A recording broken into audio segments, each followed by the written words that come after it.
Good morning and welcome to the 5B4 podcast. I'm Brandy Helton, coming to you live from the FCC studios. Just trying to give everybody a minute if you want to log in and check it out today. I'm really excited to be talking to you guys today about parables because we've been talking about it a lot here in the church office. Kay and I have been Googling parables and talking about the different ones and stuff. And the other day, when I was looking through the Google list or the Wikipedia list of parables, I started thinking about this particular one, this really small one, and it was in Matthew. It says, "The kingdom of heaven is like a treasure hidden in a field.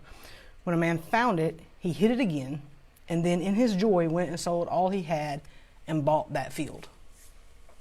And the first thing I thought was, why? I mean, like, if it were me, sincerely, if it were me, I would probably try to, like, take some of the treasure and use that to buy the field, or, like, just take the treasure and forget the field because, you know, who needs the field? I just want the treasure. And something tells me God kind of rolls his eyes when I think that way. It's like, it's just not the way we're supposed to think, because both of those really, even though I can, like, in my mind, I'm like, all right, yeah, but if you're going to own the field anyways, why not just take some of the treasure? Don't take all of it, take some of the treasure, buy the field, right? I mean, because if it's a matter of right and wrong, the perfect thing to do would be to tell the person who already owns the field, hey, bro, there's a treasure there. You should go check it out. But if you're going to buy the field out from under them, why not use the treasure to do it? That's my thought. That's my much lower than godly thought. So I started thinking, and I was trying to figure out, like, what God wanted to tell me with this parable, because obviously I didn't get it right off the bat. And so I started thinking, all right, maybe I'm asking the wrong questions. Like, maybe it's not about buying the field or not buying the field. Maybe it was about knowing that the treasure was so valuable that just possessing the treasure was enough. He had to have ownership of it. He had to own the field. I don't know. I guess it kind of makes sense to me. I don't know. I hope it makes sense to you guys. But so the theme here is kingdom of heaven is so valuable you should be willing to go to any lengths to get it. But this is a short little story, and I think it tells us a couple other things. You know, first, it does teach me the value of the kingdom. I've been asking why the man took steps he did. What I hadn't been asking is what kind of treasure would compel a man to, as the scriptures say, in his joy, sell all he owns and buy that field. Well, what kind of treasure? It's a treasure worth everything you own. And make no mistake, the kind of single-minded pursuit it took to accomplish this is sure to have caused people to distance themselves from him, so it cost people in his life. You know, it shows us that the kingdom is more important than some relationships that we have, kind of priorities and stuff. So, and then I started thinking about selling everything I own and buying a field. Like the process, the actual process of selling everything I own to buy a field. Like, you know, at first, maybe it doesn't look that crazy. Maybe you're getting rid of like luxury items. Maybe it's stuff that you don't necessarily need day to day. But eventually, like, people are going to start thinking, all right, you sold your car and your house and all the stuff in it, like, to buy a field. Like, people are not going to understand. People are going to question you and come against you, and you're going to have to explain that stuff. You know, they're like, listen, yeah, there's a field and there's a treasure and it's worth everything.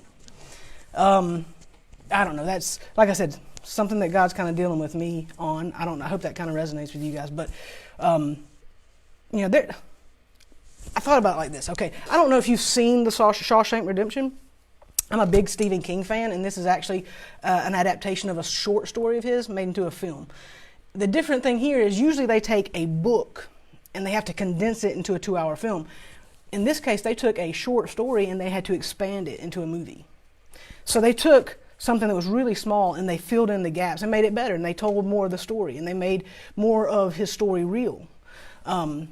And if you haven't seen it, then I strongly encourage you, go watch that 2-hour movie and then come back and finish that 5-minute podcast. It's worth it. It really is. It's a great movie. But if you haven't watched it, also, you probably shouldn't listen. I might spoil some stuff. Just telling you. Because the reason this movie immediately popped into my mind is there's a scene in this movie where one of the main characters goes into a field where there's a treasure. He digs it up and then he goes to Mexico. That's neither here nor there. My point is I was thinking like him, take the treasure. Get the treasure, forget the field. But, the treasure's worth it. The treasure's worth everything it takes to get the field. And that's what that's kind of what I'm trying to get through today is that, sometimes there are even relationships, people in our lives that don't understand the things that we do when we're kingdom-minded. And, that's just, it's all worth it. And I think that's where it comes to at the end. I'm just trying to say that those sacrifices are worth it. And then, so I started thinking about understanding the treasure.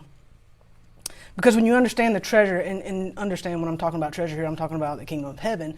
So when you understand what the treasure is, when you understand, you start to see that the pursuit is worth it. I think it would take a lot of time to sell off everything you own and stuff. Get back to the prayer. I think it would take you would have to stay focused on that treasure. You would have to forget what the world told you and focus on that treasure. And I think that's kind of what we have to do sometimes as believers is we have to forget what the world's saying, what the world is doing, what's going on. We have to focus on the kingdom and know that that's just how you get your priorities in order. I wrote this down and then I'll finish up here. But I said, if your life points value at the treasure, it will point people toward the treasure. Once again, treasure here, I'm talking about the kingdom. And so if your life shows that you value the kingdom, it'll point people in that direction. And I'm not saying that that's all you have to do. That's not it. I'm just saying that I think that's kind of what, I think that there was more to the parable than just, there's a lot of value in the kingdom of heaven. I think that if you think about it, it kind of tells you that, listen, it's a journey. It's, even in those 2 sentences, that 2-sentence parable, it's not very long, but if you think about it, those 2 sentences were years and years of effort, determination, focus. So if you're going through something right now and it feels like, your